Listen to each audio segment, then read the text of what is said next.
This is Real News Media TV, coverage you can trust. Please like, share, subscribe, and hit the notification bell. Select all for daily news updates. Man shot dead inside downtown Kingston Wholesale. Customers inside a downtown Kingston Wholesale establishment were sent running for cover on Monday morning when gunmen stormed inside and shot one man dead. The deceased is 32-year-old Omar Clark, a haggler of addresses in Bull Bay and Stony Hill, St. Andrew. He was accused of murder and was reporting to the police on condition of bail. The Jamaica Constabulary Forces Corporate Communications Unit reported that about 9:30 a.m., Clark was on his cell phone inside the establishment at the corner of Barry and Orange Streets when gunmen drove up and alighted from a motor vehicle, entered the wholesale and shot him several times. The gunmen then re-entered the vehicle and sped off. The victim died on the spot. The incident took place only meters from the city center police station, which is located on Barry Street. He was known to the police for living a particular lifestyle and is suspected that he was spotted and the opportunity was used to murder him. Head of the CCU, Senior Superintendent Stephanie Lindsay said, "More than 300 murders have been committed in Jamaica since the start of the year." East Kingston cops bag AK-47 rifle in Harborview. Police personnel from the Kingston East Division seized an AK-47 assault rifle in Texaco District, Bayshore Park, Harborview in the Kingston 17 area on Sunday, March 21. Reports are that about 11:30 a.m., an operation was carried out at the premises where the firearm was found in the roof of a building. No one was arrested in connection to the find and seizure. Investigations are ongoing into the development. Man and woman get prison time for murder of Tamara Geddes.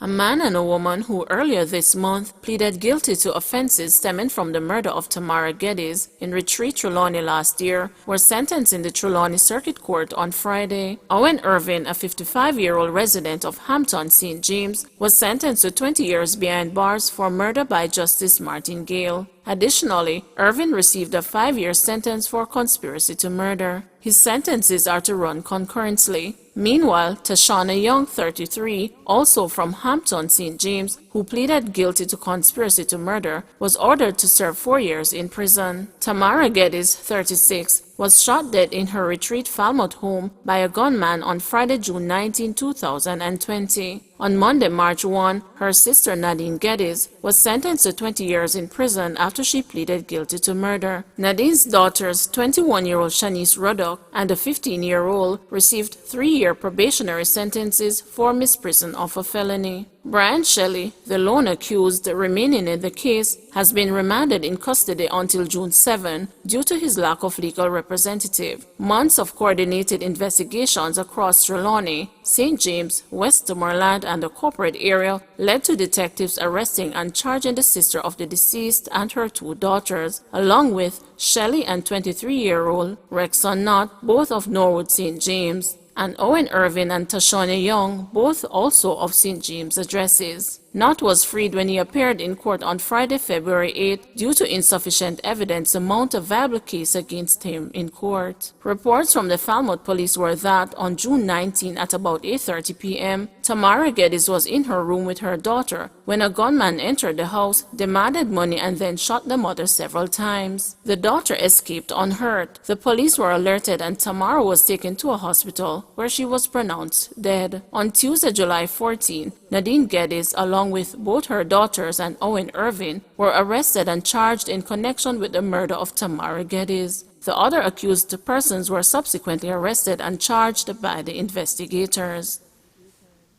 3 men arrested following shootout with cops.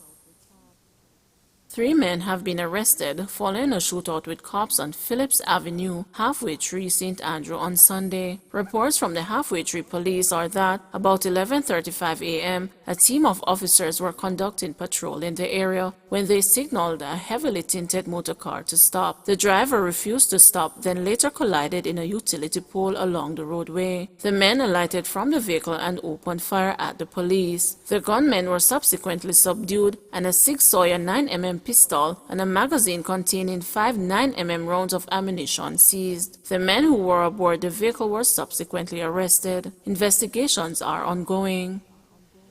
15-year-old shot 5 times in drive-by attack. A teenager is now in hospital following a drive-by gun attack in downtown Kingston on Monday afternoon. The police reported that about 2 p.m., the boy was among a group of persons who were gathered at the intersection of Beeston and James Street in a section of downtown Kingston known as Spoilers. Gunmen in a motor car reportedly drove up and opened fire indiscriminately, hitting the teenager 5 times before making their escape. The teen was rushed to hospital, where it was discovered that he had been hit in the neck as well as other parts of his body. He was attended to by medical staff and was declared to be in a serious but stable condition. The community known as Spoilers is bordered by North Street to the north, Wildman Street to the west, East Queen Street to the south, and South Camp Road to the east. In recent times, there has been a flare-up of gang violence in the overall community, and several violent incidents have occurred. No one else was reportedly injured in Monday afternoon's attack. Holness and Golding receive COVID-19 shots. Prime Minister Andrew Holness and wife Juliet, along with opposition leader Mark Golding, received their first shots of the AstraZeneca vaccine on Monday. The jabs were administered at the Good Samaritan Inn in Kingston. There had been increasing calls for Holness and Health and Wellness Minister Dr. Christopher Tufton to take the vaccine to give confidence to the island's vaccination program. On Friday, Tufton received his first jab at the Spanish Town Hospital in St. Catherine. Cabinet ministers, parliamentarians, and heads of government ministries, departments, and agencies who are all over the age of 60 years, were inoculated last Tuesday. In week 1 of the island's vaccination rollout from March 10 to 16, health workers and members of the Jamaica Defense Force and the Jamaica Constabulary Force were inoculated, as well as some elderly persons. More than 400 Jamaicans hospitalized with COVID-19.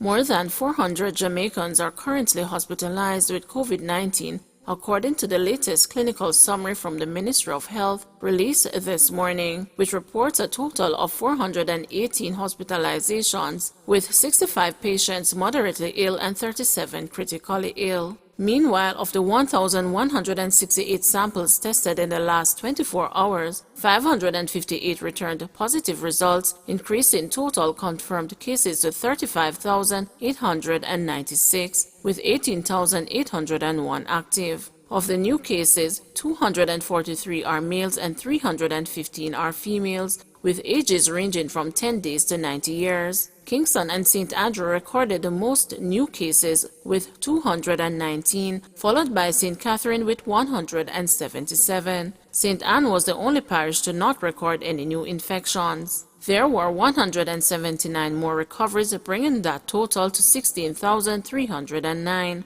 In the meantime, 2 women aged 46 and 33 from St. Catherine and a 77-year-old male from Westmoreland are the latest Jamaicans to die as a result of the virus, bringing the death tally to 536. According to the Ministry of Health, 1 person is in government quarantine. However, 25,350 are quarantined at home.